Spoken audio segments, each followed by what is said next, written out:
rock and roll has replaced faith, or rather is faith.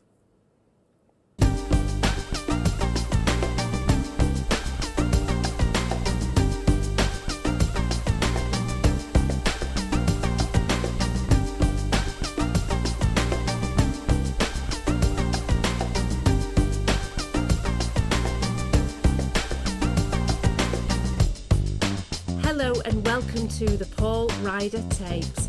As we all know, Paul, who was a founding member and bass player of Manchester legends Happy Mondays, tragically passed away in July of 2022. But in the months leading up to his death, he sat down with me, his ex-wife Angela Smith, to tell his complete life story for the very first time. We had no idea that he was about to die, and we finished recording his story just 12 days before he passed away. This is part 9 of his story. Coming up in this episode. Nathan said they were thinking of getting Debbie Harry, so I said, I'm joining back again. I'm not plundering. Imagine Debbie Harry replacing me. She used to have to look out the car window and look for police, make sure the police aren't coming. That's terrible. I said to Linda, oh, I don't know what they're doing. I think they're having an orgy or something, but I can't go. Well, cocaine has become the champagne of the creative classes, and it's strange. It's the one thing that stops you doing good work. Been promoted from heroin to crack. Brilliant. And you know what the funny thing is? I've actually been back to Barbados on holiday, and I can't believe what a great place it is. So your marriage is broken up, Pillsnthrills has been released. Mm-hmm. You've moved back in with your mum and dad. Mm-hmm. You've finally got custody of your children. Yeah. How did that work, living with your mum and dad? Did they take over the majority of the childcare because you were just focusing on your band and heroin at the time? I was still busy with the band, and they took over parenting. Sometimes I don't know how we got through it, because we always had to think of the children. So you just had to... If I thought, I'd probably have ended up breaking down myself, but you've got to think of the children. And I still had to work. I still had to carry on with children in my work. So it was very, very hard. And you keep on a brave face. How did that feel for you? Did you notice that you weren't really there as a dad at that point? Well, I took them to school, and if I was around, I'd pick them up from school. Right. And I'd take Jacob to football. Right. But emotions, Yeah. I wasn't there. Obviously, I was just numb and dead. And how does that make you feel now when you look back on that? You know, I've still got guilt about it, but I've had 7 years' worth of therapy, and I've worked through a lot of this stuff. Right. Have you made amends to your kids for that I make a living amends to them. What does that mean? I stay sober, one day at a time. Right. But in terms of your relationships with your children now, with Very your good. Especially your 2 older children. Yeah, we have very good relationships with both of them. Yeah. Very, very good. Do you think they've forgiven you? I think so, yeah. What do you think the worst thing was that you did? Okay, if I'm brutally honest, smoking heroin in the car with Amelia there, with the windows up so the wind wouldn't blow the heroin smoke away. Wow. I know she has memories of you taking her. She used to have to look out the car window and look for police, make sure the police aren't coming. That's terrible. How old was she then? 4. That's really a really extreme. I mean, like, how do you process that? It's 7 years worth of therapy. Yeah. It took a long time. Yeah. It took a long time. She's had a lot of help around it too. Mm-hmm. She's really good now. Yeah. She's now a therapist. Yeah. Mm-hmm. But the implications to everyone around you of being a heroin addict are so intense and immense. Yeah. It's just It doesn't just destroy your life; it destroys the life. Oh, of it's everyone insidious. around you. It's a sneaky, horrible disease. I'm going to jump in and tell this story because it's kind of relevant to what you just said. But Sonny was a baby. We just had Sonny. Mm-hmm. And I was working. I was going to work every day because I had my production company. Mm-hmm. And you were at home with the baby. And you were trying to stay clean. There were the odd slip here and there. Mm-hmm. But I felt like it was safe enough to leave the baby with you because you seemed to be on the straight and narrow. And then he did a gig. Mm-hmm. It was at a club in Manchester. Yeah, I and remember. you were on stage. Yeah. And your drug dealers, who I'd met when I'd taken you out of the drug house a couple of times, Mm-hmm. I caught eyes with. She was in the crowd, and she caught eyes with me. And she came bounding over to me and she said, "How are you, love?" She said, "Oh, your baby's lovely." And oh my God, I just lost it. Obviously that told me that you'd taken Sonny in the back of the car as a 4-month-old baby to go and get heroin. And from that moment onwards, we got Betty in, didn't we? Yeah. Child, because I couldn't trust you with the kids anymore. Insidious disease. Lie, that cheat, was- steal. You do anything to get your drugs. Yeah. And I felt really guilty as a mother because I'd put my kid in danger by trusting you. But that's why we ended up with... Your mum ended up working for us. So you'd be at home and then we'd have a childminder to come in and mind the children while I worked. And I was the third child. Yeah, the giant baby. Giant baby. Yeah. Okay, stop. It's 12:30. Come on, let's do it. Too No, fucking hot. have a little break and then we'll do It's another too 10 hot. minutes. You sure? Have you got what questions you're going to ask? We need to move on. Keep recording, Stephen. Do you find it hard talking about this stuff? No. I think it's really brave of you. I think it's really brave and really big of you to share it and not to be glamorising. It ain't glamorous. No, It's just not glamorous. no. It just shows what a horrible disease addiction is. Yeah. You need to talk later about how you stop. Like, I know it's hard, but it is possible. 13 rehabs and 8 goes of Ibogaine. Was it 8 goes of Ibogaine? Yeah, I used to do it on my own, didn't I, in France? Yeah. And in You need to Warsaw. talk about going to Prague as well. Oh, God. Yeah. Tony Michaelides was a record promoter who worked for Factory back in the day and promoted a lot of the early Mondays records. He also had a Piccadilly radio show under the name Tony the Greek. It was the right time for a band like that, because the thing is that when I was doing my radio show right through the whole Madchester period, I was getting phone calls from A&R people in London. Basically, you know, they wanted me to do the jobs. Oh, who's coming out of Manchester? In a city like Manchester that was known for, you know, creative talent, you know, I mean, because a lot happened in Manchester apart from, I mean, the first computer was made there, you know, and all sorts of things came out of the city. And the thing is, especially with music, there's always those bands have to be there at the right time. I mean, even a band like Northside, who weren't as good at the Mondays, right, were able to sell 60,000 albums because they supported Happy Mondays and they were on Factory Records. And the other thing is, the journalists loved Factory, so they would always write great reviews about it. It was a vibe. It was a culture. Factory was just the same.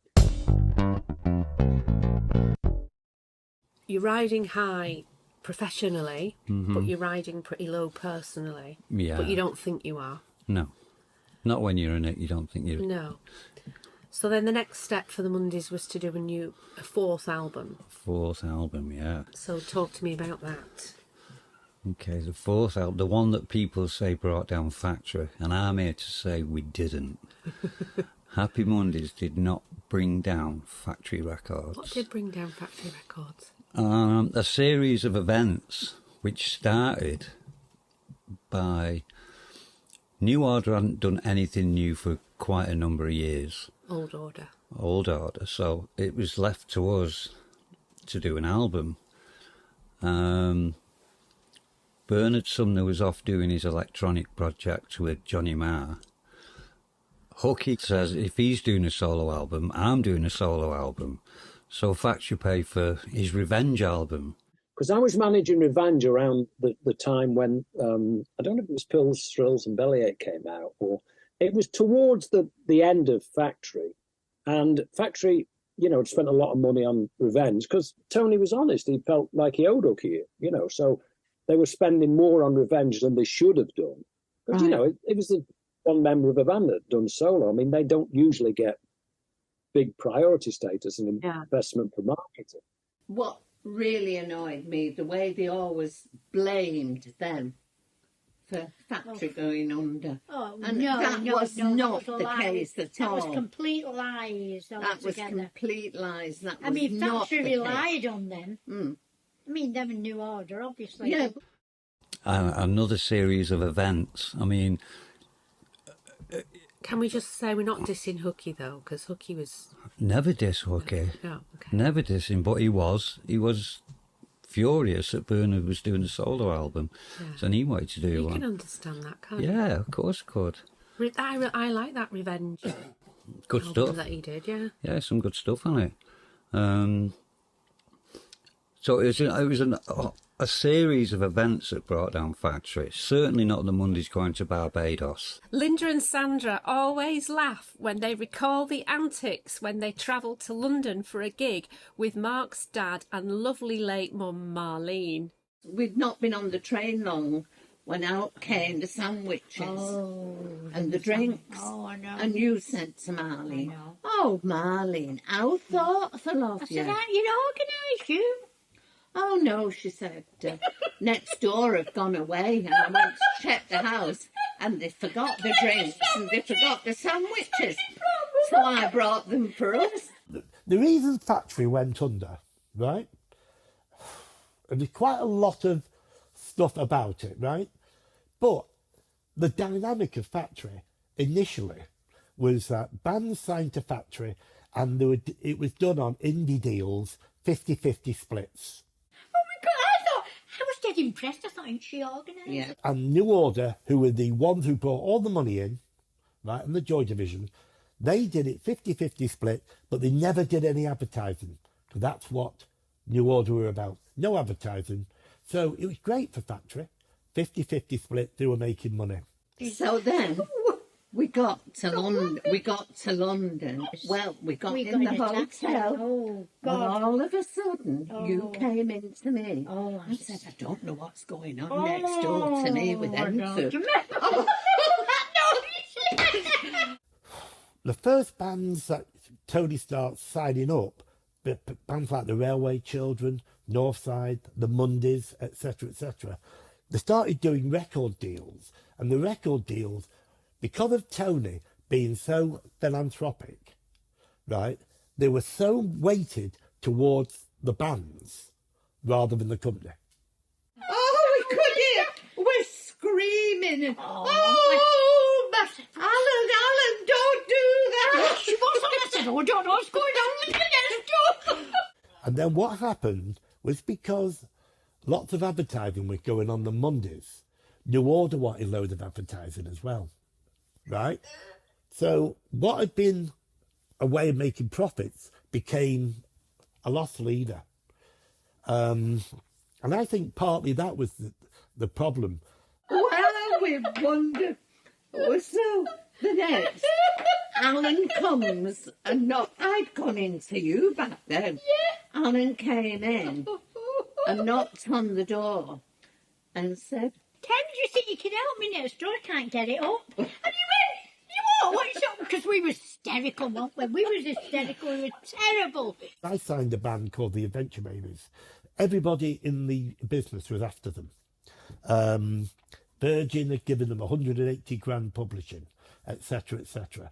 Everybody wanted to sign them. And I said to Tony, "If I can get them for 115 grand, can we have them?" Tony said, "Yeah, great." It was a bloody bed, wasn't it? They got it stuck, hadn't they? And what was it like? Oh, it was hilarious. But all you could see was Marlene's big slippers. I know them slippers. Not thinking I could get them. And I got them for 115 grand. And then Tony took me for a meal, Chinese, and said, we've got no money. It was one of them that One of went these up, beds wasn't that it? went up and down. Yeah, and they tried to get it But down, and they, It just kept going and up. that's what the and down. noise was, wasn't it? And we're thinking, what's going on?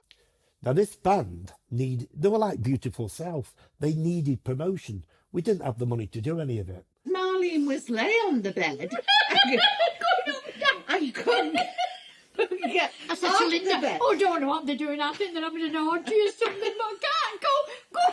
And poor Marlene's hysterical because the bed was going woo, woo, woo. Tony thought I was the one who would end up being the general manager of factory. Thank God it wasn't me, because I had no idea what I was doing. But, you know, I would have looked at the finances maybe better. There's something weird stuff went on at the end. But it's not the Monday's fault. And he had to come and get Ken to stop the bed. Here we go. Oh, look at that. Oh, beautiful. This is Baxter. And what kind is he? He's a Dandy Dinmont Terrier, which is a vulnerable breed from the borders of Scotland. Has very little legs, a very big head, a long body. He actually has a face. It looks like he's got a face. Is that right, Baxter? And he's just been neutered. Was it not the hacienda going south? Yeah, but that was going on for years as well. That was, you know, that was New Order's money being put straight back into the hacienda. Yeah. You know, and I can see why they was pissed off about it. Yeah. All their money, because the hacienda never made any money for many, many years. Not until Never sold alcohol. It just had people getting water because they were all on ease. people getting water, and everyone had stopped buying alcohol. But it was, don't forget, it was open for 10 years before that rave scene happened. Yeah. And they put some great bands on. Yeah. I saw some mega bands at the Hacienda, and all that was due to Mike Pickering. Yeah. He was the one booking the bands, and he seemed to get bands just as it was about to break. Yeah. So you'd see them, and it'd be like 30 or 40 people in the audience. Can you remember who you saw there? Oh, God, I saw Simple Minds, Culture Club, Orange Juice, oh, God. I saw Electronic there. I saw Electronic there. Oh, maybe we were there at the same time. Gil's Got Heroin. Nico. Nico. Wow. That was a weird one. Everyone was just sat on the floor. Really? Yeah, all gouching out. I saw loads of bands there. So, Barbados, who decided that Barbados was a good idea and why? Barbados was a good idea because there was no heroin on the island. Okay. Was Tony aware that you were on heroin as well at this point? I thought nobody knew.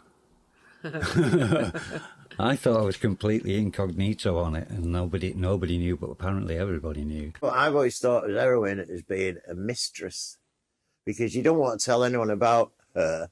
So she's always in the dark, you know, it's always hush, hush, hush, hush, you know. You don't say, oh, hey, look, I'm going, you know, it's... And she's a very seductive mistress. She'll be really nice to you, but by the end, oh, she'll ruin you. I just didn't advertise it like Shaun did. So when you realised you had a problem, how did you feel about that? Well, everybody had problems in our band, really. So it's just normal. I'd be more surprised if they didn't have problems. But with the drug problem, I still didn't realise what his main drug was, because I would have thought the one we saw him taking the most would have been cocaine. And then it's only because, as I said, I've been out to score with him in King's Cross, and I know heroin was a problem as well. I really didn't know how bad his problem was. Did it affect the way you played? Did it affect your motivation with the band? Did it have a negative effect on your career in that sense? Just negative effect on a friendship with Gaz. Right. Really negative. Yeah. You know, But even I wasn't on it in Barbados because there was none there, and I wasn't on methadone. So how did you come off it then? Slowly. Before you went to Barbados, Yeah. you knew that you were going to have to get off it. Yeah. How was that then? Was that easy to do? It got easier once we got in the sunshine of Barbados, and I was going in to sea every day, walking down the beach. Yeah. You know, I had like a whole beach to myself. Yeah. We got to Barbados and he was really ill with stomach pains and cramps, and they took it, you know, he used to get that with anxiety, didn't he? They couldn't find anything, it was anxiety, but I think it's probably a little bit of missing that as well. I think maybe he just started getting, you know. The first week we recorded drums, so I was stuck in the studio for the week with the percussionist and the producers to get the drum. Then we got the bass in, and I remember said Paul get the bass in on day 6 to come in, and then he said, oh, he's doing the crap, but he still came in and did it. I remember him not being right and trying to hide it from me. And I was saying, Paul. So the idea was to go there with a big supply of methadone for Shaun, which Trish, his then girlfriend, dropped on the floor in the airport in Manchester, and it went everywhere. And we were scooping it up. We ran downstairs to a little kiosk shop. We got bottles of water, tipped the water outside, scooping it up into bottles off the floor, bits of glass in it. We had to strain it with a pair of stockings once we got to Barbados to get all the glass out of it. So, you know, he had huge 500ml bottles and he smashed. So he hardly had any supply. Right. And he just went into that self-destruct mode. He got some tablets off the doctor, so he shuffled for 6 weeks and didn't get any lyrics done. But as far as it being chaos, it wasn't. We worked really hard. The band worked every day from 10 in the morning till 10 at night. And that was writing produced. an album. It was great. You know, it was studio with the pool. You couldn't make it up. Nice food. You didn't know it was your last album, but it felt like it's your last song, the way things happened out there. Well, Barbados was quite an insane thing, because we went out there because there was supposed to be no drugs there, and obviously there was a fucking pandemic going on. And I can tell you a really funny story though. One night, me and Forrest had been smoking fucking finger, and we decided we was going to go to the Six Roads to get some more. And on the way, we seen Shaun's car on the road, upside down in the middle of the road. I said to Paul, pull the car over now. So we pulled over. I said, we'll get the battery, you know, because we could swap it for a crack. So we both got out the finger, popped and he'd already took the battery with him, and but the great thing about that album was we got to work with Franz and Weymouth. And even though that album got slated, I actually thought it was a really good album. It was one of the best albums, you know what I mean? And because it didn't have that modern production what everyone wanted. But when you listen back, you know, it's a great fucking album. And to get to work with Talking Heads, you know what I mean, with some of your heroes as well. And you know what the funny thing is? I've actually been back to Barbados on holiday. And I can't believe what a great place it is. It was produced by Tina Weymouth and Chris Franz from Talking Heads, the rhythm section from Talking Heads, which was incredible for me. Yeah. That was just like a dream come true. Yeah. I think they did a great job. It's my favourite album. Yeah. And Gaz Whelan's favourite album. Yeah, I like that. You know, Shaun's not going to like it because Shaun was in a bad space at the time. Right. He's never going to like it. Yeah. What about the crack, though? Didn't Shaun do loads of crack because there was no heroin? Or Yeah. Was that just a myth? No, he did. Yeah. And I'm guilty as well. I did it. Yeah. And PD did it. Yeah. You know. And Bez. And Bez did it. Did you go to Barbados to do Yes Please? No, I didn't. I think I'd just gone to and joined Perfecto, Paul Oakenfold's label, so I had to make it. And Tina and Chris were recording there. So, no, I think I'm lucky I didn't go to Barbados. And then I think Nathan said they were thinking of getting Debbie Harry. So I said, I'm joining back again. I'm not plundering. Imagine Debbie Harry replacing me because Tina Francis' friends there. I didn't care who replaced me if they needed a girl, but not Debbie Harry. I fucking love Debbie Harry. So I was like, no. So then all of a sudden, my label, my record deal can fuck off. I'm going to Barbados. Just call me when you need me. Bez had a bad accident, didn't he? Yeah, he broke his arm. He flipped over the Jeep, which was like, there was no roof on it, but there was roll bars, yeah. But he broke his arm, and while he was on the operating theatre, he got a disease in his bones, and it turned to mush. And if he hadn't got back to England when he did, he could have lost his arm. Wow. It was really bad. Yeah. But as far as it being complete chaos and nobody doing anything, it was heavy work. Everything while I was in Barbados that 3 week, I've got lovely photographs with Shaun. Everything seemed to be fine and dandy when I was around. And I think after I came home, we were hearing these stories, and I'm thinking, oh my God, what on earth is going to happen next? It was just chaos, and I thought, oh fuck, this is it. I better find a job. Drugs come as part of the package in rock and roll, in fame, in celebrity. And some drugs you can survive, some drugs you can't. I mean, I'm not someone to knock cocaine, but in the music industry, it is the great destroyer of talent. It was, to be honest, to go to Barbados, which was like, you know, the capital of the Caribbean, but we didn't know that. But, you know, you say you've been promoted from heroin to crack. Brilliant. Everyone knows why, if you take cocaine, apart from feeling good for a while, everyone knows why it makes you think that when you're doing crap, it's genius. Because that's what the drug does. But no one has ever established why it automatically makes you do crap. Well, I knew we had the songs. The songs they're okay. It was just the atmosphere that you never knew what was happening next. And it's just the reality of the creative industry. And more cocaine has become the champagne of the creative classes. And it's strange. It's the one thing that stops you doing good work. Bez would be off gallivanting, killing himself. Shaun would be doing the same. Hospital bills. People not getting paid. Producers going on strike, or engineers. And this was because we were running out of money. It was bleeding. The factory was bleeding. And we were trying to... Nobody else was putting a record out.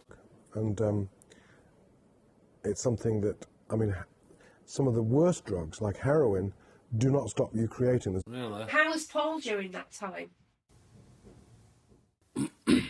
He was... Yeah, he had issues as well. The great line from Armut Ertegun, or Nesuhi Ertegun, one of the great Atlantic guys, which says, you know, don't worry about heroin. Some of my biggest artists are junkies. They've been junkies for 30 years. They've been giving me platinum albums for 30 years. He was still playing, but it was a case of Chris and Tina change. It was just getting a bit like weird. That's, you know, one of the world's great horror drugs, supposedly heroin, doesn't stop you creating great work, as anyone who has studied the history of British poetry knows. Because we was there for a month and a bit, and we didn't get the vocals down. But when it comes to cocaine, it stops you producing. And, I mean, I've had... Anyone who's worked in the record industry for any while has had their share of cocaine albums. And I just couldn't see it. This isn't gonna, you know... But I won't even say which mine one was, but it was almost as bad as Tin Machine. And it's not one of those things, really, they build you up and they chop you down, but we chopped ourselves down, you know. And in case you're wondering, Tony did name a cocaine album, and it wasn't Yes Please, just in case you're wondering. So one of Paul's big bugbears was that the Mondays got blamed for factory going under. Yeah, not true. I mean, we kind of got pushed to go and do that album, even though we'd only half written it, because I don't think New Order had done an album for a while, so they relied on New Order and us for a little bit of funding because they'd signed all these bands. So we were pushed into it. When we actually split up, Factory owed us money. When the factory went bankrupt, they owed us money. Is it just a myth that Shaun sold the furniture in the studio for crack? Absolute nonsense. Really? Yeah. Complete bullshit. Where did that myth come from? It came from, we used to get the crack off a guy who lived in a hut in the middle of a field, and he didn't have any chairs. Yeah. He just had some sponge on the floor. So there was one chair, I think it was next to the rubbish bins outside the studio, and Shaun put it in the car. He was taking the big man a chair. Right. And then it just went on from there. Next thing, it turned out to be the whole studio went missing and we sold it all for crack. It's complete bullshit. Really? Absolute bullshit. How did you get on with Chris and Tina? Great. Really good. Yeah. Really, Were they pleased with the album? I've never asked them. Yeah. Must have been frustrating for them that Shaun didn't do any... Do you do no lyrics whatsoever? Like nothing? He tried to, and Tina took time out with him in a room on their own and tried to get him motivated. But he was just in a mess. He couldn't do anything. So we aborted the mission. And then Shaun obviously wasn't doing any vocals. I was getting sent somebody came back and played me. I don't know if it was on a cassette or what it was, what he'd done, and it was just horrible. It was vile shouting. But I wish the lyrics would have been kept on. The original suffering and the problems we were having, because it was redone, the lyrics, and I think it took the true feeling. It wasn't nice and it wasn't tuneful. It wasn't any good. And apparently that's the only vocals. They hadn't got much vocals at all. Just ranting, but not funny, not poetic in any way. So yeah, so they said you probably will be needed, but Shaun, they were telling me what happened with the heroin and stuff, and he wasn't able to write on crack. So you wrote all the music for all of the tracks? All the music for all the tracks. Took it back to England. Yeah, so we did all our bits. It's Lingfield in Surrey, which was brilliant. And Horse came there, and he came. Nobody from the band really came. They weren't allowed because Shaun had to get his head down and get the vocals done. Shaun went in rehab, came out and did his lyrics, and I think it's some of his finest work. Yeah. Yeah. Where did the pain start? Where did the symptoms begin? Yeah, he's done some great, and Stinking Thinking, best anti-drug song in the world. Yeah. I think it's his finest work. Wow. Compliment for your brother. Yeah. Okay, we've got to stop. Okay. Okay, so we're back again. How do you feel about how this is going so far? It's like a very heavy therapy session. Yeah. Yeah, it's exhausting. Yeah. It really is exhausting. I went to the hotel last night and just slept. Yeah. Yeah. Why do you think that is? Just probably because I'm talking about myself. Yeah. And it's not really a done thing for me. Right. I'm usually very private. Is it bringing up bad memories or good memories or? Just memories. Memories, good and bad. Oh, yeah. Yeah. Do you feel like you're digging deeper than you're comfortable doing? At some points, yeah. Yeah. Good. Yeah, but because I know you so well, it's kind of okay. Yeah. If anyone else was asking me the questions, I'd probably just clam up. I can't let you get away with that, though, can I? No. All right, so we left off the last session talking about Barbados. Yeah. And the recording of Yes Please. Mm-hmm. Which was very, very enjoyable. I'll say it again. It was probably one of the best times of my career, working with Chris, Franz and Tina Weymouth. Why was that? Because I'm such a big fan of Talking Heads. Yeah. Big fan of Talking Heads. I remember it was 1977, 78. Kid came on from work and he said, I've got tickets to see the Ramones tonight. And we thought, yeah, great, I'll go and see the Ramones. But we got there early and there was a band on before them. And it's like, well, these aren't punk. I don't know what they are. And it turned out to be Talking Heads. they was supporting the Ramones on a British tour. Wow. So I saw the Talking Heads early days. Yeah. And at that very same concert, I found out years and years later through Dennis and Lois, there was a young kid who was with his dad at the same Ramones concert. And Dennis and Lois got him backstage to meet the Ramones. And it turned out to be the guy from the Doves. Oh, wow. When he was like 9 years old. Wow. Yeah. Amazing. Yeah. Incredible. Wow. So when you were working with him, were you starstruck? Were you nervous? I was nervous a bit, yeah. It was like, wow, fucking, I can't believe I'm doing this. Yeah, but it soon got down to serious business of writing tunes and jamming and playing in the studio. What are they like as people? Lovely. Lovely people. In what sense? Just nice, kind, encouraging. Very encouraging. Yeah. Were they fans of the Mondays? I think so, yeah. I think they'd definitely heard of us or they'd done their homework. They'd definitely done the homework on us. How did it come about that they were the ones producing the album? I heard a song called Tomorrow People by Ziggy, I think it was Ziggy Marley, and they produced it. And it was a great pop song, really well produced. When we was trying to think of producers for the next album, when Oakenfold and Osborne wasn't available. But it transpires, it wasn't really that they weren't available. Of course I wanted to do it. I mean, you know, who wouldn't want it coming off of a platinum record, you know, a record that changed culture in terms of bringing dance and indie music together and creating a sound called indie dance that Enemy and Melody Maker always used to say to me, oh, you know, this sound, this indie dance. And so, of course, we wanted to do it, but there was no demos. It was a recipe. I know enough about music to know when to do something and when not to. And then drugs were really, really in the mix, big time. There's a lot heavier drugs going on. You want us to record an album with nothing just to go there, and you know everyone's going to go like that. They weren't getting on, so everyone's going to go their own ways. And then suddenly it's down to Steve and I to go, it didn't feel right for me. And I was the one who put my hand out, and I was like, I ain't doing it. It doesn't, we're going to be in trouble here, Steve. It ain't going to work. And that's when, and as I say, I love them. They're great. I'm a fan.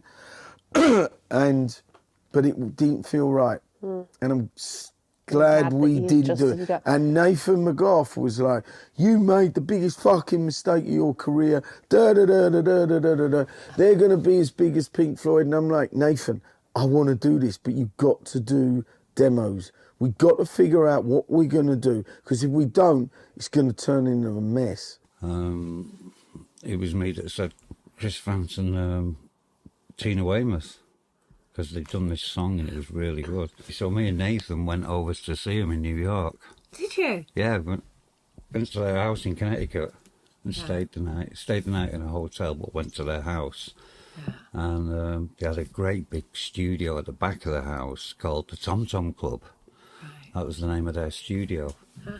And we went in there and saw all this old equipment, and it was great. Love Talking Heads. Love Talking, yeah. So I can now say I've worked with two in the rhythm section of Talking Heads. Yeah. Which is great on my CV. Do you ever use your CV for anything? No. So you don't need to. Just there if I need it. Yeah. We talked about you not being a classically trained musician before, didn't we? Yeah. Did that get in the way in the studio with them? No, not at all. Not at all. Oh. Because I don't think they're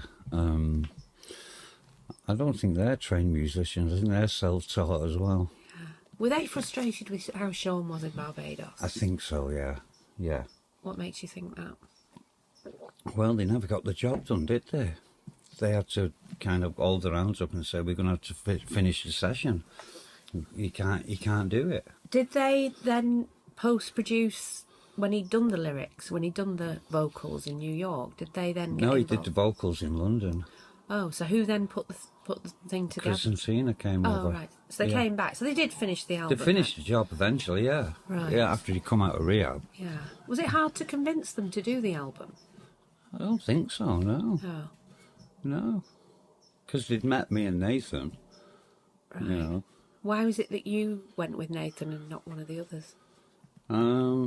It was my job. Was it? Yeah. They called you Monday Head, didn't Monday Head, yeah. Like Paul McCartney and the Beatles was Beetlehead. Oh, really? Everything was just Beatles, Beatles, Beatles, Beatles, Beatles. That's all that mattered. And that was the same with me and the Mondays. Yeah.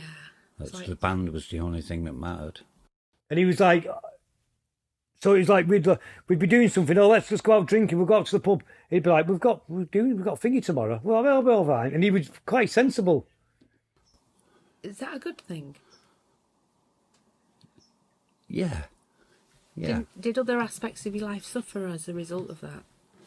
I don't think so, no. It's just that I was really into the job. It was a great job. What advice would you give to young groups now that are just setting off? Like, what's the secret to really getting the success and traction that you need? I don't know about success, but the only thing I can say is just keep on writing. Write as many songs as you can. Just keep writing and writing and writing and writing, and you'll get better. Right. What about preserving relationships within the group? Because I don't know how you feel about how and if your relationship with Shaun has negatively affected the trajectory of the Mondays. I would argue it probably has. Oh, yeah. Yeah. How would you advise people to avoid that happening in groups? Probably talk to each other like gentlemen. Right, but what if you've got a beef with somebody? How do you get over that? How do you... Probably by talking.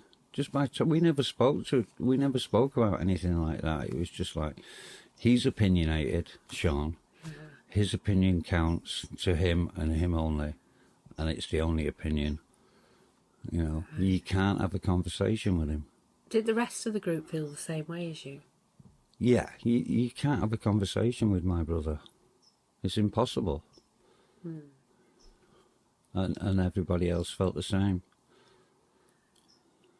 Is that part of the magic, though, too? If he had been a more reasonable person, do you think that maybe the Mondays wouldn't have had the secret sauce that they had? I think that's probably true, yeah. What? That it was part of the magic. Yeah. Unfortunately. Ruined our relationship, but made the band better. Right. Yeah.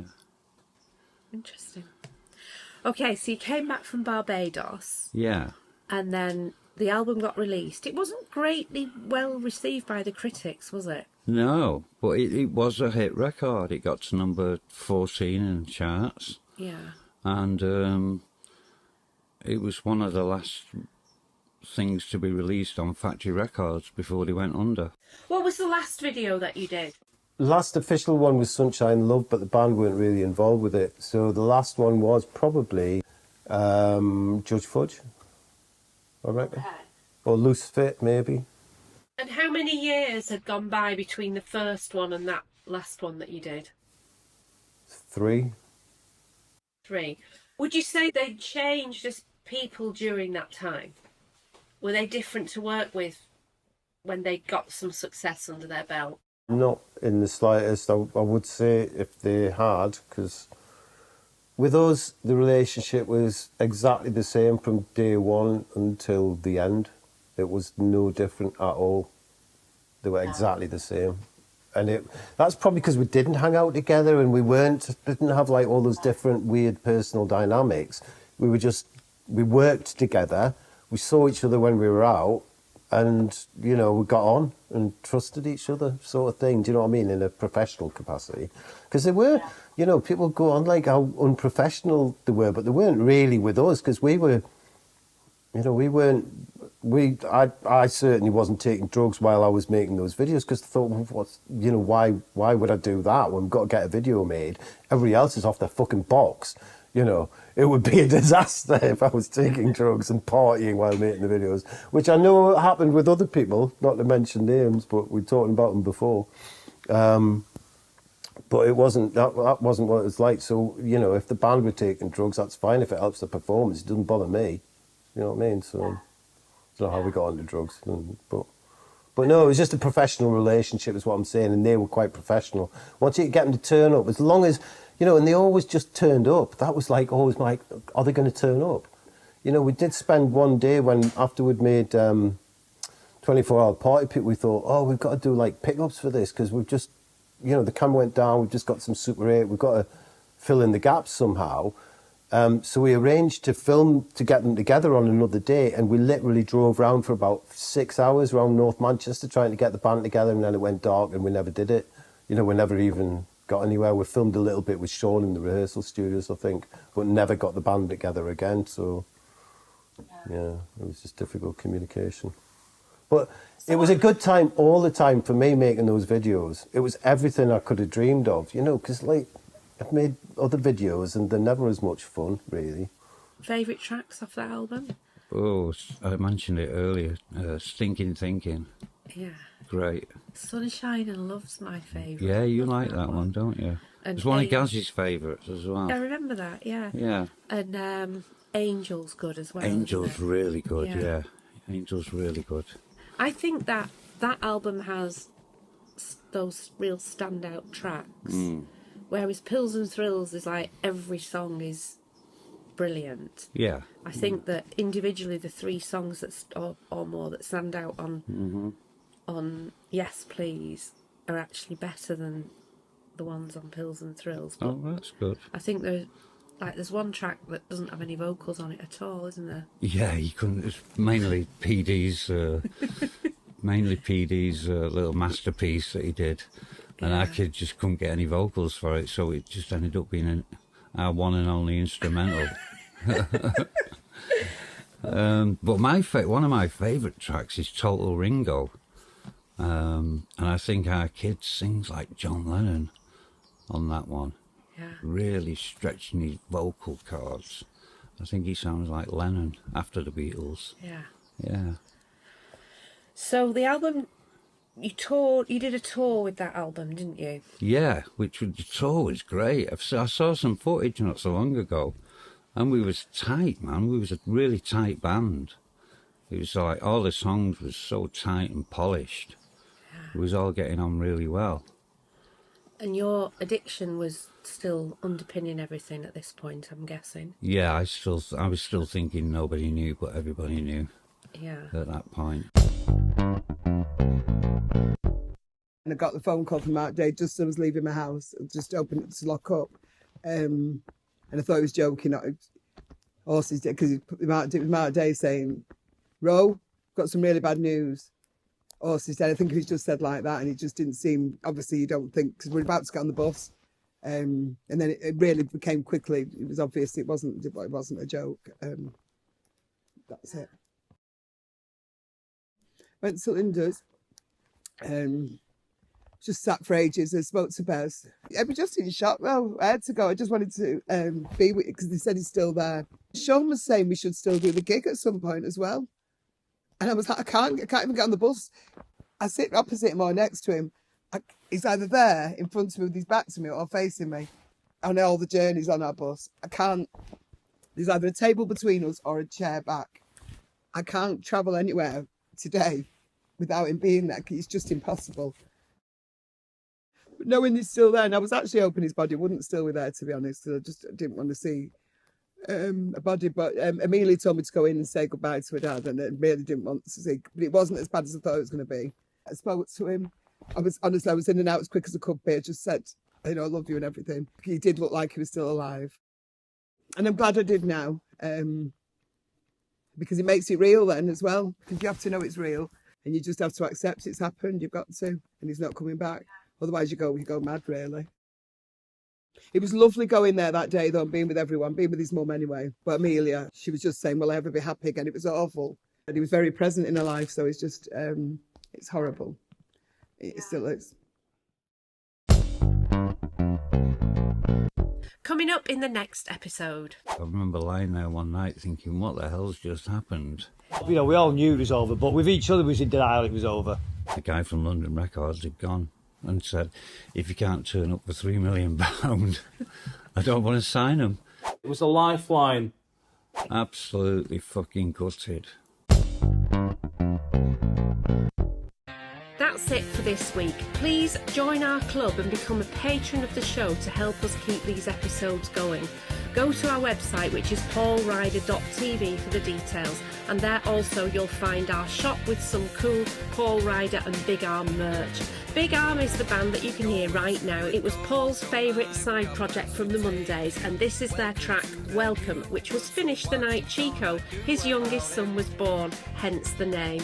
Please join in the conversation in the comments, and remember we'll be back next week, same time, same place, for the premiere of the video version of next week's show at 8 p.m. UK time. And don't forget that the next episode drops right now in podcast form on all the usual podcast platforms, so if you can't wait, you can listen to it right now. Finally, please subscribe to the YouTube channel if you've not already done so. We will be back next week with more. Thank you so much for joining us. Thank you to all our guests. And as usual, the biggest thanks has to go to the one and the only, the late, great Paul Anthony Ryder.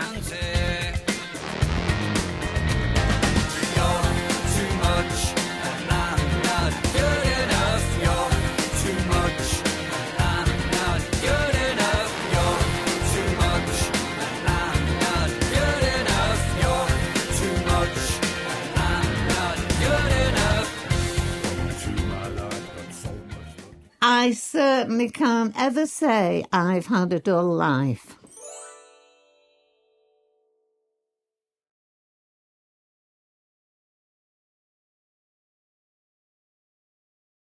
I mean, we didn't think we were funny, did we? But everybody laughs at us, don't they? Yeah.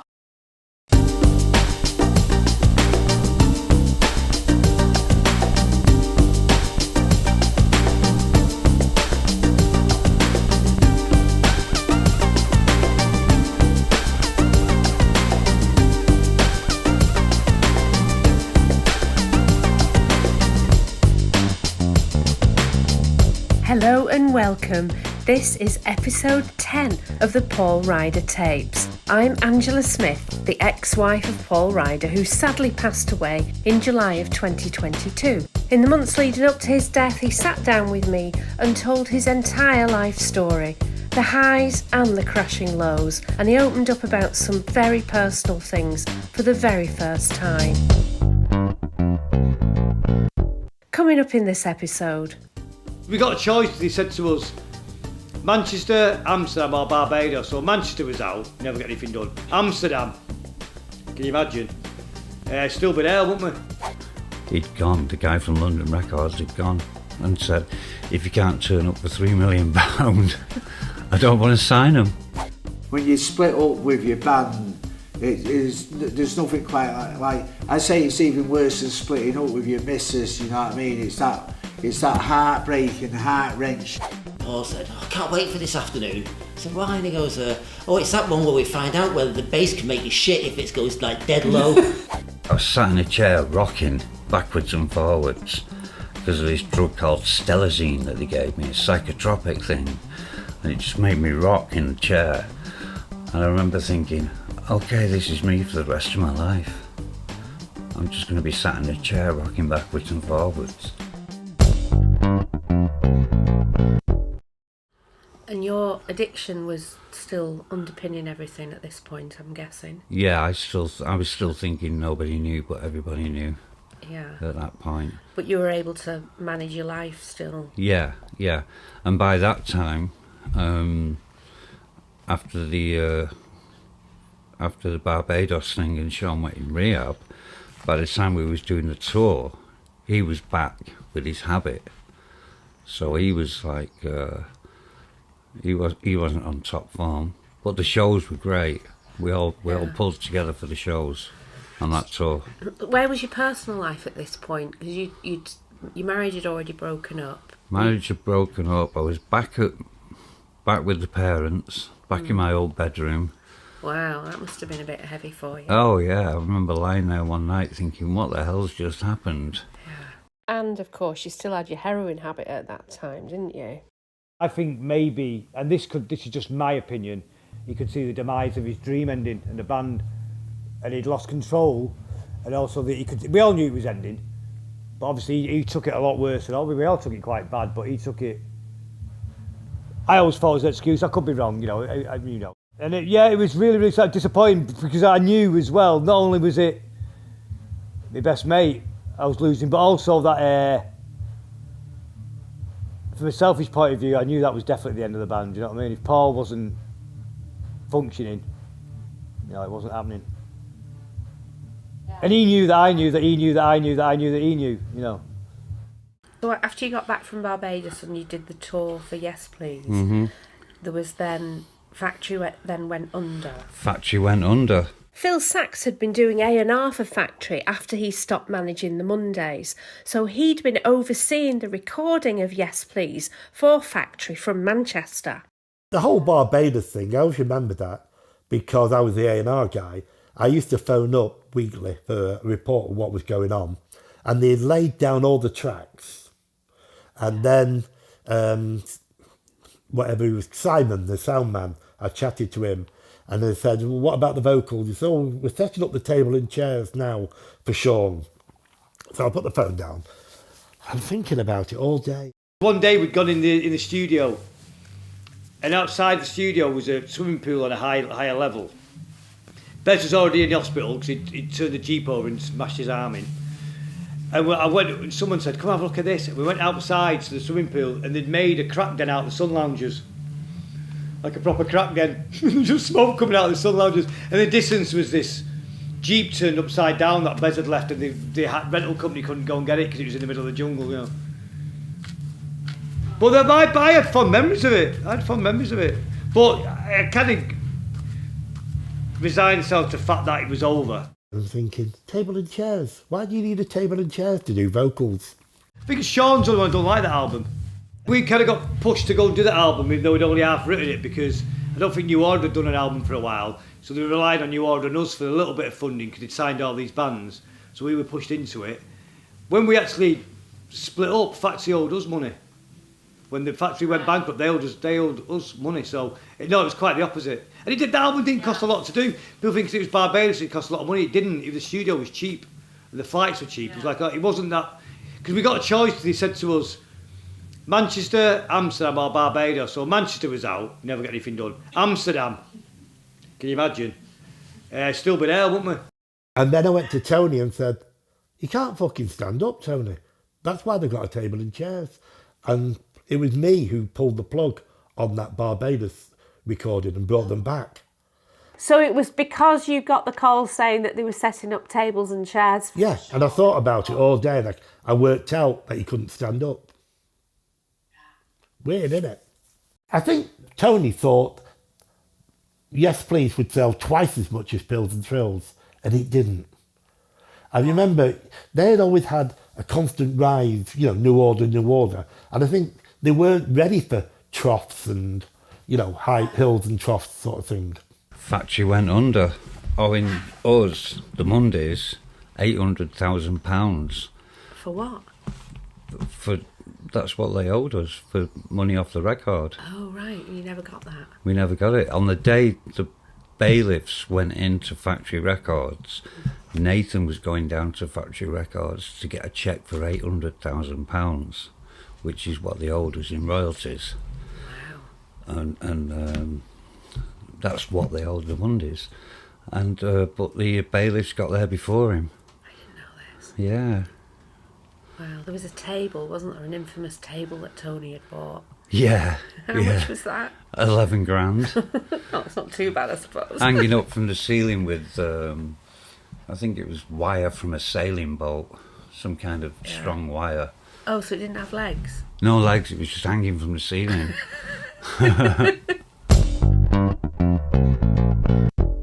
Tell us a bit more about Tony.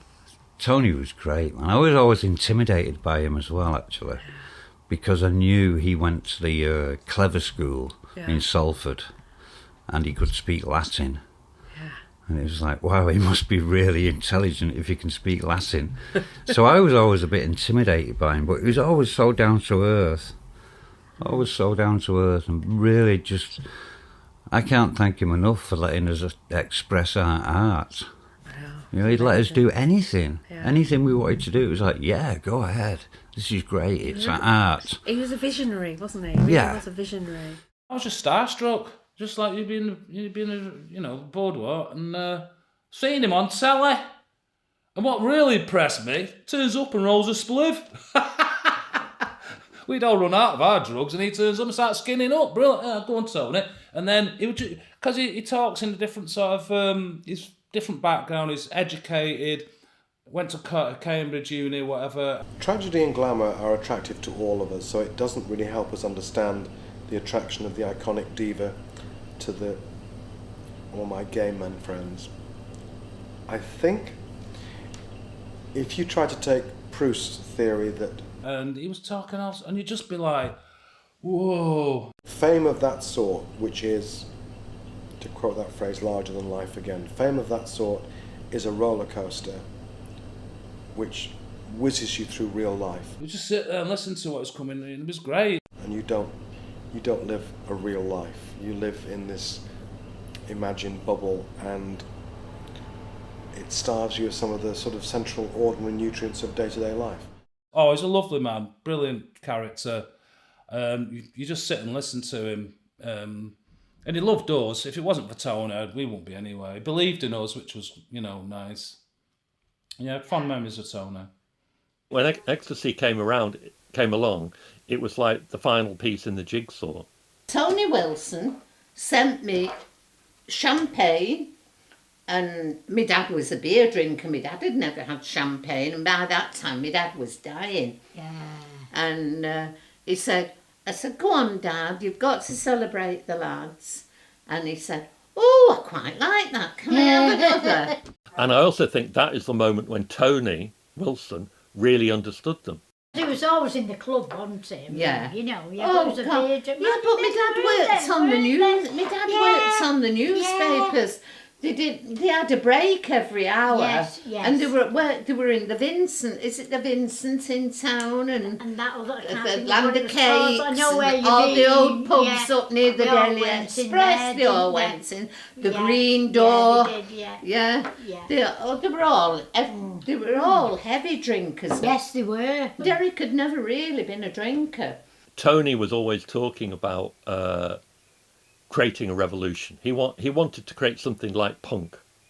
His big hero was Malcolm McLaren. He knew that music could be the vehicle to kind of knock the world off its axis. And I think he and the Mondays were that for him.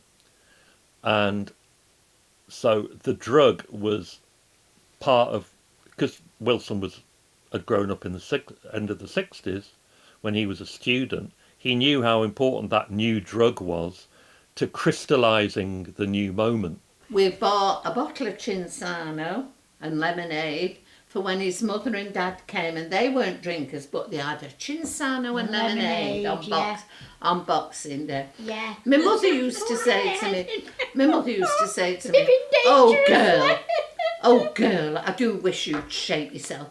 Get yourself some big high heels and get some jewellery on it and have a good drink. Have a good drink. He helped create the Manchester that is Manchester City Centre right now. Him and Tom Bloxham, who was a property developer. Yeah. Tony had been over in New York and seen all these loft apartments in old buildings. Right. And he was like, we should do this to Manchester, have city centre living. Because back in them days, Manchester was desolate after 6 o'clock. Yeah. Scary place to be. Yeah. And he had this vision of turning all these old Victorian factories into apartments, and that's what it is now. Yeah. I remember sharing an office building with him, Chris Joyce, who was the drummer from Simply Red. He owned a building. Yeah. And Factory 2, I think it was. That's right, yeah. Was on the second floor of the building, and we were on the ground floor to turn on TV. And I was whenever I bumped into him in the stairwell, I was always really starstruck. Weird, isn't it? He never called my mum Linda. It was always Mrs. Ryder. Really? Yeah, and she'd always say, "Call me Linda." And he'd say, no, it's respect. Respect, darling, respect. Mrs. Ryder. I used to go crimson if anybody spoke to me. Did you really? Very shy and quiet. I wasn't as a child. No. I never shut up. My Well, mother's I can brothers believe used to say, that. "We'll paint mustard on your tongue if you don't shut up." After Factory had gone under, they then tried to broker a deal for you with London Records, is that right? Yeah, London Records bought the back catalogue from Factory at a knockdown price, but they never got New Order. Right. Because New Order was never officially signed with Factory. Were you officially signed? Yeah, we signed a deal. Okay. We signed a deal. I remember seeing that contract and Nathan had put some funny things in, like... Oh yeah, year's subscription to Viz and things like that. Yeah, and you had to have polo mints or something. Or Yeah. some kind of... You can always put silly things in contracts. Yeah. So there was a big meeting, very infamous meeting that's been taught. It's the stuff of urban legend. This. Tell us the real story of that infamous meeting. The real story is we'd written 5 new songs, and the head of London Records came up to Manchester to our rehearsal room in Ancoats, and we were supposed to play in these 5 songs live with Shaun singing live. Great songs, still got a cassette of them, never got released. You still got that cassette? Yeah. Ooh. I'll have to dig it out. It's at my mum's in the loft. It was a lifeline, and we were rehearsing in Ancoats, and Shaun hadn't turned up. Then eventually Shaun did turn up, had a word. Whatever they said, I don't know, but the next thing he said, "I'm off for Kentucky," and that was the end of it. So he came up from London with his offer of £3 million for 5 albums. And we're all sat there waiting for Shaun, and said he's just going for something to eat, getting a Kentucky Fried Chicken. And it just happened to be one of those days when every heroin dealer in Manchester had the phone switched off, and he couldn't perform without it. So it took him like 6 hours to eventually score. And by the time he got back to the rehearsal room, he'd gone. The guy from London Records had gone and said, "If you can't turn up for £3 million, I don't want to sign him." So he completely blew it for us. Shaun's self-destruct button that I was talking about earlier. And the next thing, it was like me and Paul said, right, so grabbed our equipment because we know we're not going to see that again. How did you feel that day? Absolutely fucking gutted. Absolutely gutted.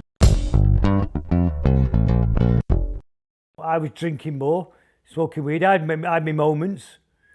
You know, Mark was. So, you know, we can't blame just heroin. Everyone had gone off on their own thing, but people weren't getting on. I think, yeah, the fame thing, the press were turning us against each other a lot. There was things where they were saying, like, they'd say, "Are you resentful because you're not on the cover of the magazine?" So we were like, well, no, we're fine.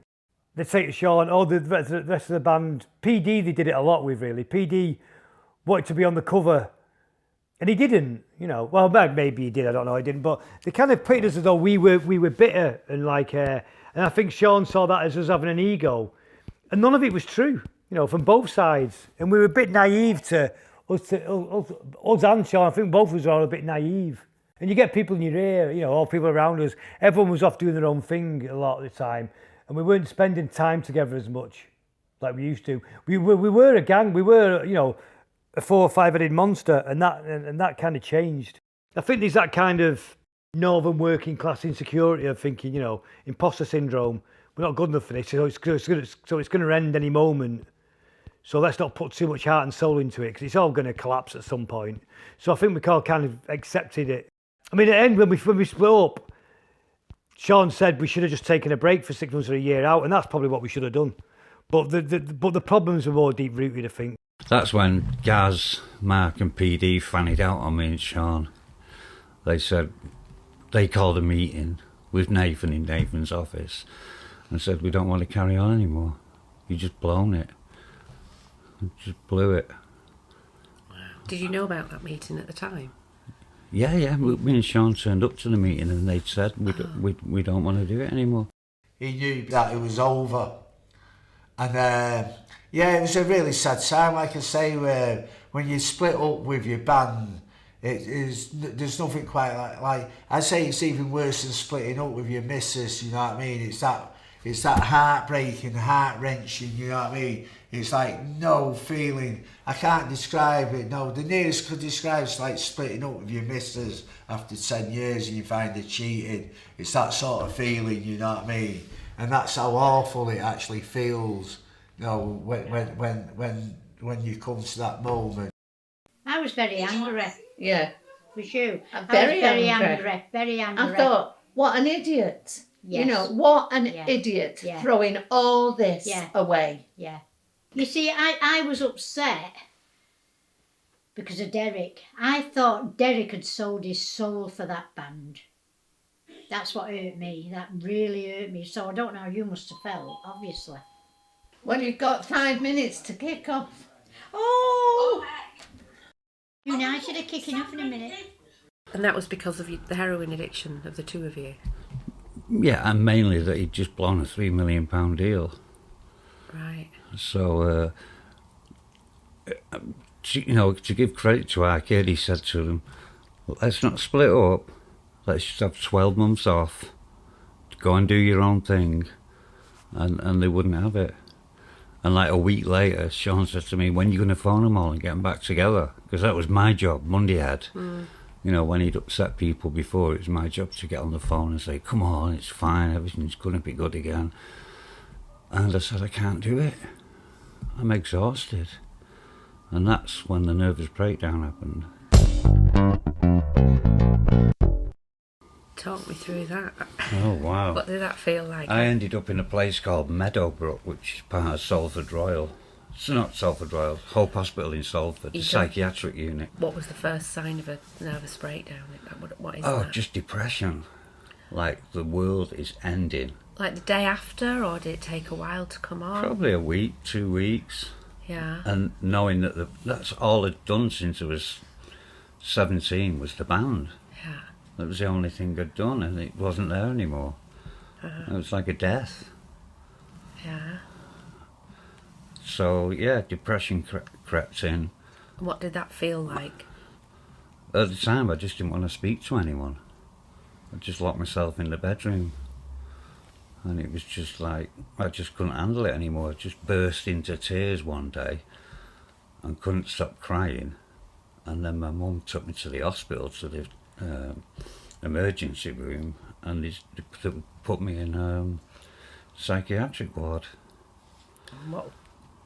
I remember, I think I'd been there like 2 weeks, and all I could do, I was sat in a chair rocking backwards and forwards because of this drug called Stelazine that they gave me, a psychotropic thing, and it just made me rock in the chair. And I remember thinking, okay, this is me for the rest of my life. I'm just going to be sat in a chair rocking backwards and forwards. I had a breakdown and it ended up in Meadowbrook, where Paul was. We weren't there at the same time. No, that would have been brilliant though, wouldn't it, if we were? I was there before and he was there a couple of times afterwards. But it'd been funny if we were there at the same time, wouldn't it? That would have been brilliant. We had a good laugh in the nut house. We had a good, we went to go and see him. We had a good laugh. Some of the stories we're telling about people, but me and Paul struggled to function just on a normal basis for life. He dealt with it with heroin, I dealt with it with alcohol, or both had anxiety, we both struggled to function. I say we're very different but very similar. I can't do anything. I really can't do anything. As time went on, I was there another 4 weeks, and the antidepressants started to work, and it was everything's hunky-dory again.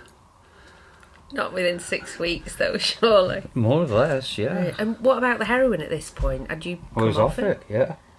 Do you think that contributed to the depression? Oh yeah, definitely. Yeah. I think one of the issues with coming off heroin is, from what I learned from you, is that it's not just about giving up the heroin. It's about trying to work out why you did it in the first place and Mhm. fixing that.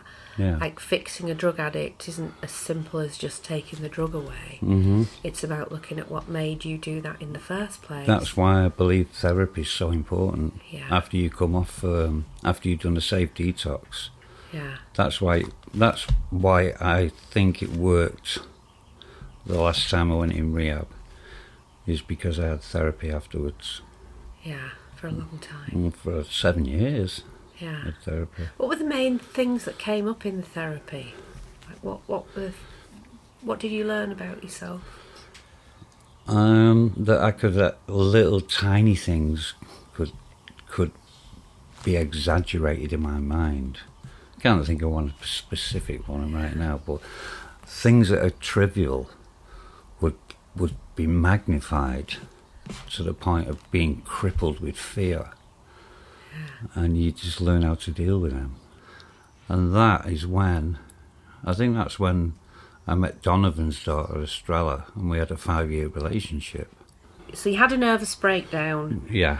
And then after the nervous breakdown, when you were feeling a bit better, you met Estrella. Met Estrella. Tell me about the day that you met Estrella, what that was like. Oh, I somehow managed to get on the guest list for the Donovan show. Yeah. But the week before, I'd seen an interview in a Sunday magazine with the Sunday paper with Donovan and Estrella. I thought, oh, she's pretty nice. And he's playing next week. I'll go and meet her. Right. And the next day, I took her home to Hazelhurst Road in Worsley, to my parents' house. What, the day after the show? Yeah. What, so you stayed with her that night? Stayed with her that night, yeah. In the Midland Hotel. Yeah. Then went back to my mum's house, and she said, oh, you said you was going to meet her. I didn't think you was going to bring her home. Who said that? Linda. Oh, really? Yeah, and that was the next 5 years of my life with Estrella. And what was that relationship like? Oh, it was great at first. And Shaun was in a relationship with her sister. Yeah, Oriel was still living in the desert, in Palm Desert, and she came over to England, and we introduced Shaun to Oriel, and they had a relationship as well. Oh, so you met Estrella before he met Oriel? Oh yeah. And how did that work? Two brothers going out with two sisters? It was kind of groovy. The two sisters got on well, did they? Oh yeah. Mm-hmm. So... And me and Shaun was getting on well at that point. It's just that we both had heroin habits. Do you remember the first step, the first time you thought, oh, I'm just going to have a bit of heroin? Oh yeah, it's always like, I'll just have it this once. But what triggered you, though, to do that? It doesn't have to be bad things that trigger you. It's good things as well. My life was on the up again. Right. And it's like, oh yeah, I'll celebrate with a bit. Everything's going great. Wow, so I'll just Yeah. destroy it. Yeah, it's a self-destruct button again. Did the sisters know that you both had heroin habits? Yeah. And how did they feel about that? Oh, they thought it was awful. Always trying to get me to stop, always helping me to stop, helping me detox.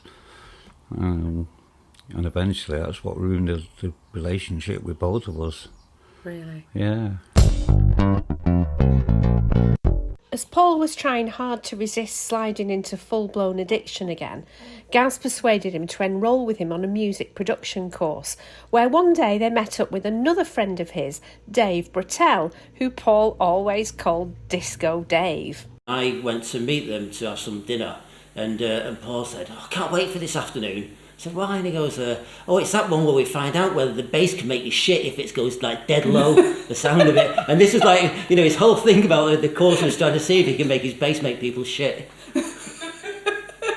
But they were like buzzing saying, yeah, it's true. It goes dead low, this bass, and it's so low it gets in your belly and you just shit everywhere. Oh, dear me. I don't know whether that is true. They should sell it as a cure for constipation. You can imagine it at a Mondays gig, for a laugh. 5,000 people shitting everywhere. Paul used to call me Disco Dave. The reason why I call me Disco Dave, we're in Glasgow, and this couple came across and said, oh, excuse me, can we have your autograph? And Paul just smiled, and I said, yeah, of course you can. And so he said, okay, and he gave this piece of paper, but he gave it to me, and I said, what? I said, do you mean it's Paul will sign it for you? And he went, no, it's for you. And I went, me? I said, who do you think I am? And this lad goes, yeah. I thought, who else do you think I am? And so they said, we've come all the way from Aberdeen to see you. I thought, what the fuck are you talking about? And they said, yeah, we've booked in. We booked in last night, and you're on tomorrow. So we've got tickets and everything. He said, here's a flyer. And they'd come to some club night, and the lead DJ was called Disco Dave. I thought.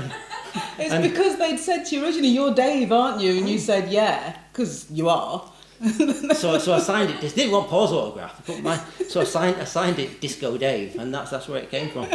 My mates and Paul's mates have just been friends forever. And in fact, our kid used to work on the post with Paul, so we've always kind of crossed each other.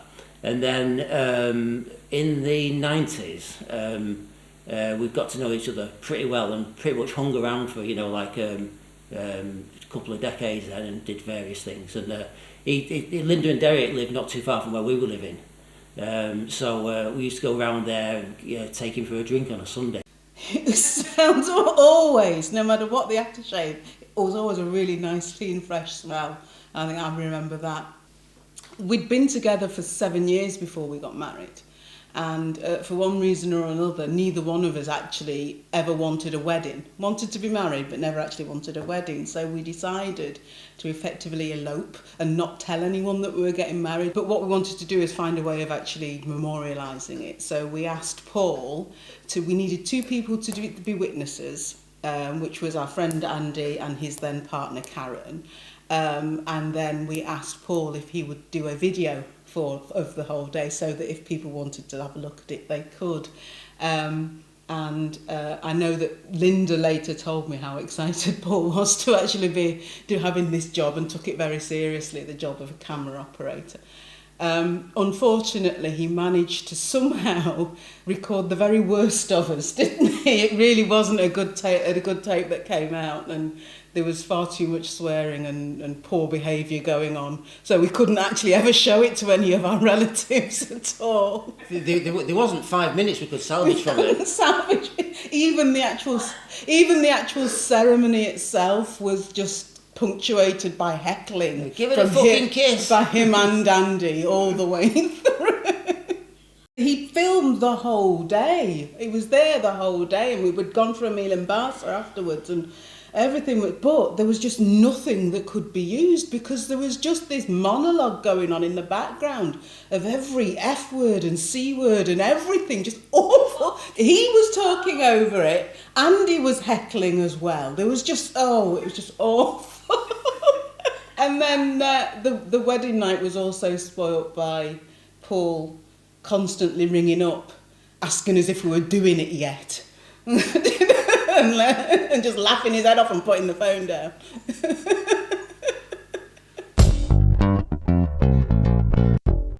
So you did some music with Estrella? Yeah, we did 6 or 7 songs, which was really good. Yeah. Really good. She's got a great voice. Yeah. But it never got released. Okay, we'll play some. We should try and dig out some of that music too. Yeah. We'll play a track of that. Yeah. Hopefully she won't mind. Okay, so tell me about the end of the relationship with Estrella. It was quite messy. Quite messy. It ended up with me going into my first rehab. I was so messed up again. Me and Paul had suffered from anxiety and depression. That's another thing we had in common. We both had depression and anxiety. Do you think that was caused by your experience being in the band, the highs and the lows? No, I think that's why you end up being a musician. Well, it depends. Maybe everyone's different. Mine was caused by the accident I had when I was 11. I never kind of recovered from that. Everything goes back to that. I snapped my arm in half, and my bone and my elbow came through. But the problem was, it was just before I started high school, so I missed 6 months of high school. I was in Salford Royal for a few months. But the problem was, I didn't know whether it'd work again. So that they saved me out. Before I went under, they said we might have to amputate. So I remember that going under. And then the doctors came in the day after and said, you're going to be in for a long time, but we managed to save the arm. But you might not be able to use it. It's a lot of nerve damage. And I was like, oh, I'll just have an arm, won't be able to use it. And I've been having guitar lessons for 3 years. So I thought, oh, I won't be able to play guitar anymore. And then they came to me and said, you will get the nerves back bit by bit. It took 6 years for the nerves to come back in my fingers. But they said, but this is what messed my head up. They said, but your arm might never grow. So I might have this 11-year-old's arm for all my life. So I know, so every day, you're laughing. So every day I'd be like this, checking my arm's growth. So that started my OCD, my anxiety. So literally every day I'd be checking my arm. The lifestyle doesn't help. You know, when you've got depression, mental illness, you need stability, you need routine. You don't need a lot of drugs and alcohol, you know. And I remember I've not seen a psychiatrist for years, but it must be about 15 years ago. And they said to me, he said, really, what you need is somewhere, a job where you don't travel a lot, you have a routine, it's not noisy, and you're not around a lot of people. And I said, well, that doesn't help. He said, what's your job? I said, I'm a rock drummer in a band. And he just actually started laughing. And he went, I can't help you. So I think, you know, so I think there's, you know, there's kind of that. So I think it doesn't help. I think it just makes it worse. I stopped going to meetings, which was another downfall. So at what point did you break up with Estrella? Oh, while I was in rehab. Oh, why? What happened? She'd just had enough. Yeah. She just had enough, couldn't take any more of my using and drinking. Right, and how did that make you feel? Awful. Rejection again. Yeah. Can't handle rejection. Oh. I mean, I can now, because I had, like I say, I had 7 years therapy. Yeah. You know, I've worked on rejection. But yeah, at the time it was like, oh, this is awful. But you still managed to stay clean when you came out for a short period? For a short period, yeah. Then I thought I was well and I didn't need meetings, and that was the downfall. Okay. So then what was the result of you picking up the drugs again?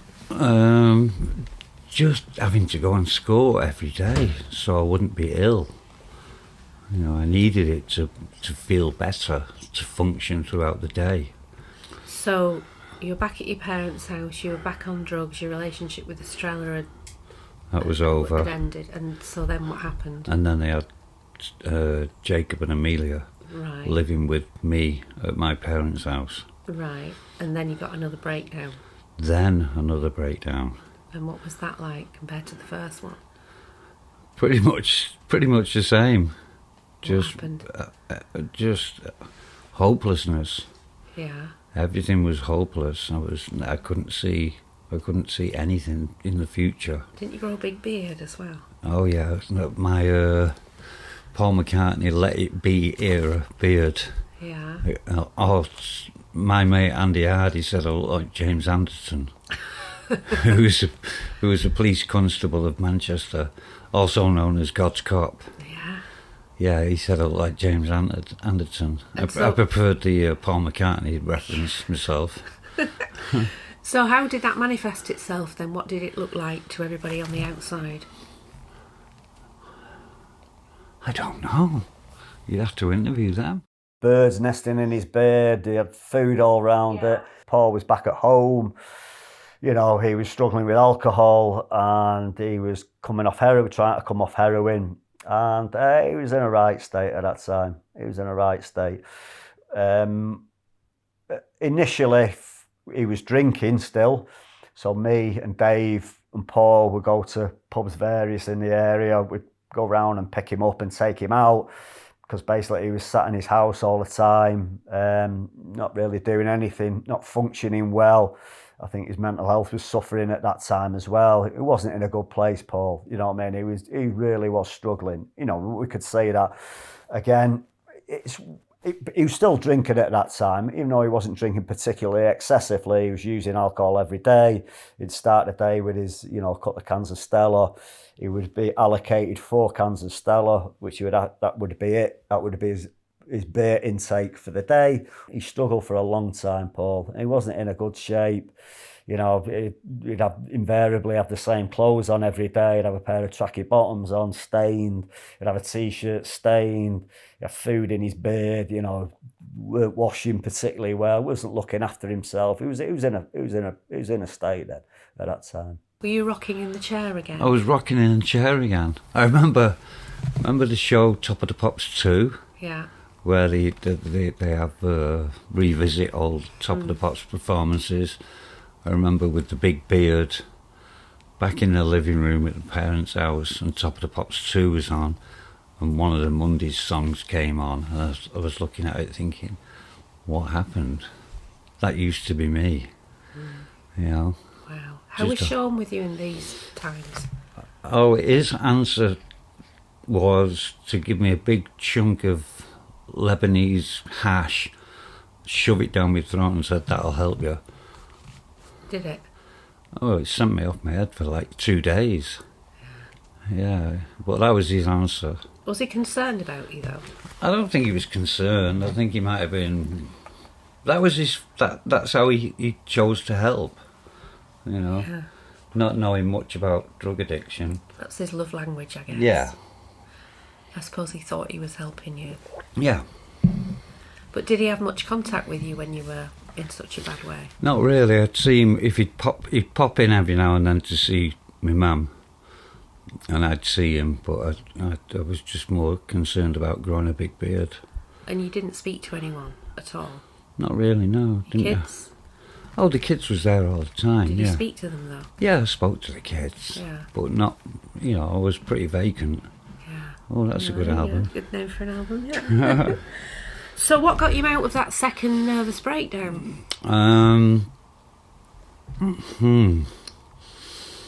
Remember Gaz used to come and see me once a day. He helped. You didn't go back into Meadowbrook then? No, I was in Trafford General for like 3 days in their psychiatric ward. Yeah. And then I just packed my bags and left and went back to my parents' house and just took the medication that was prescribed. You know, and after a few weeks I started to feel better. Right. But Gaz came to see me every day. Yeah. Yeah. Good friend. Yeah, good friend. So Paul was beginning to feel better and started the music production course with Gaz, and on the first day he saw a familiar face. I'm Himmett, the percussionist from MV, Manchester Vibes in the area, and I decided to take on a music production course. And while I was on this music production course, on the dinner break, somebody over the table says to me, "Are you Himmett from MV?" So I lifted my head up and looked, and it was Horse. I said, "Yeah, it's me." So and I said, "Is that you, Paul?" He said, "It's me, Paul, and Gaz." I couldn't believe that they were there as well, and I thought to myself, what's going on here? So on the dinner break, we went for a pint, we had a roll-up, and that was it. We hit it off like 3 naughty kids together.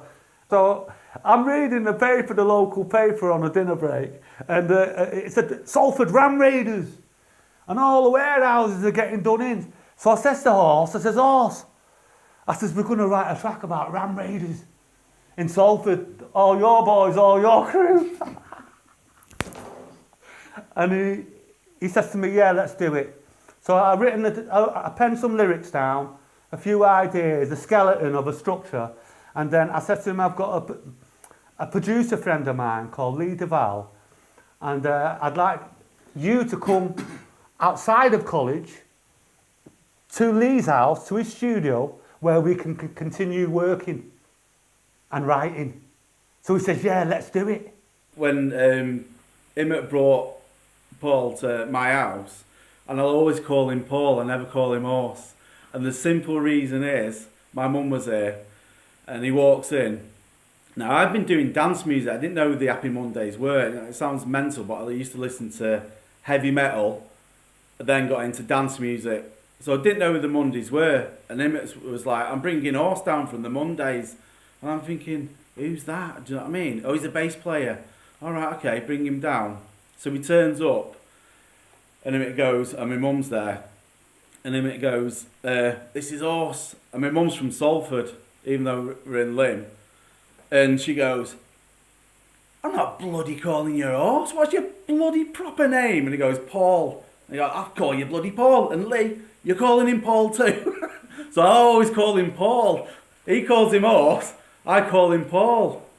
And when you write music together, you get a bond. No matter how, you know, you could be doing a track for half a day or something. Yeah. But if you've created something together and you liked it, you have a bond for life. And that's what I had with Paul. Later on, I'd got ill, like with cancer and stuff like that. And, you know, Paul was like a real shining light in a dark time for me. You know, like he gave me the opportunity to remix Flashbacks, which are remixed for him, and him and Bez used to play it out when they were doing DJ gigs together. And because I was ill at the time, it just gave me a sense of purpose. You know, because when you're ill, and especially when you've got cancer, you find that all your true friends will stick by you and contact you and stuff like that. And I know who my true friends are, and all the others will just run because they don't know, maybe they don't know how to handle it and stuff like that. But he was there. He invited me to his gigs, put me on the guest list for the Mondays. I mean, for me, any I get upset now. Paul was a good friend. So then everything changed overnight, really, didn't it, in 1999? Paul got a phone call from Huey from the Fun Loving Criminals, who said that he was playing a gig in Parr Hall in Warrington, and would Paul go along to see him? So Paul said, do you want to come and see the Fun Loving Criminals? So I said, yeah, okay. And when we were there, this bloke came up to Paul, I didn't know him from Adam, and said, oh, hiya Paul, I've been wanting to have a word with you. I must have been feeling better and I was going out, and I bumped into Simon Moran, who's from SJM Concerts, probably the biggest concert promoter in Europe. And he said, how do you feel about getting the band back together and doing a tour? That was how the approach happened. So what did you say when he said that, and what did you think? Where did your mind go with that? My mind went straight to, will anyone turn up and watch us?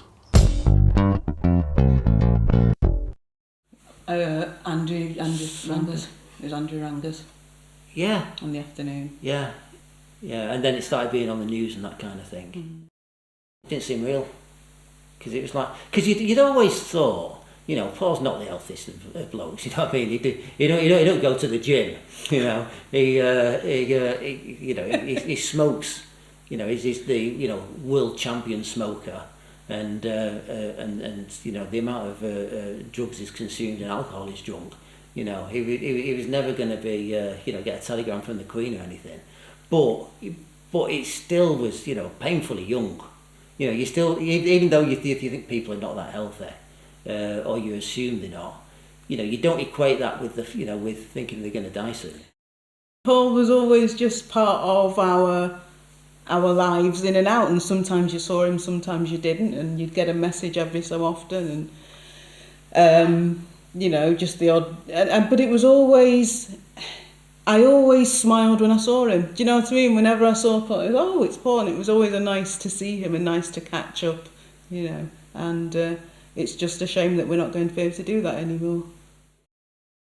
I don't know whether I had some kind of issue with light bulbs, but I invariably had been buying light bulbs when I saw him, and went, and he said, "Have you been buying light bulbs again?" And I just happened to be buying light bulbs, and then for years afterwards, he used to send me texts, "You all right for light bulbs?" Just out of the blue. The other one he always used to do is he'd send us, "Do you want an egg with that?" Yeah. Oh, because I told him the story of how when I first met our mother-in-law and first went over to dinner, she made me the most random meal I've ever had in my life, which was cheese and tomato pizza, boiled potatoes and Brussels sprouts. And she just went, do you want an egg with that? And we told him that, and for the next 25 years, every so often, there'd just be a text going, do you want an egg with that? It really tickled him.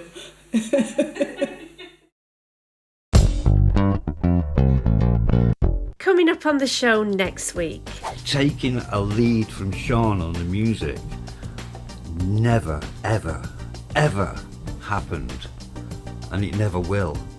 I pulled Shaun to the side and I was like, listen, we got a problem here. Unless this wallet and money is put back within the next hour, we're walking, and I'm never going to work with you guys again. You don't fucking do that. We went to Dublin. You were doing a gig in Dublin and I was with you. Right. And you told me that your friends Andy and Dave, Disco Dave and Andy Hardy, wanted to talk to me. Oh. And I said, what do they want to talk to me about? And you said, they're going to tell you that I've started using again. Oh my God, And did I this was- really happen?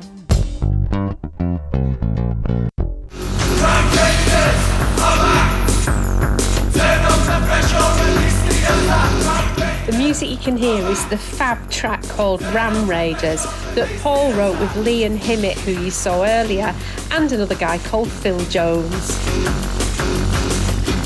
Special thanks today go to Jeff Tidy, Steve Ness, Michael Smith, Simon Gilroy and Mark Duffy for joining our special club and becoming patrons of the show.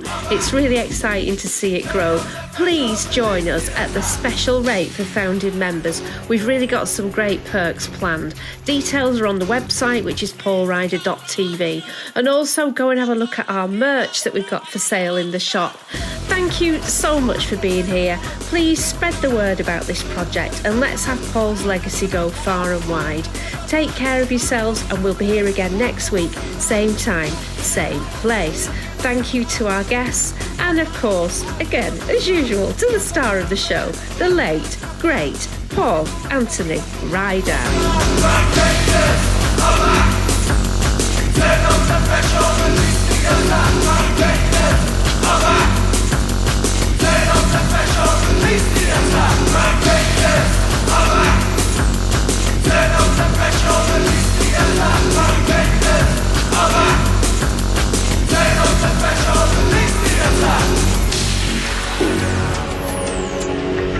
Listening Productions.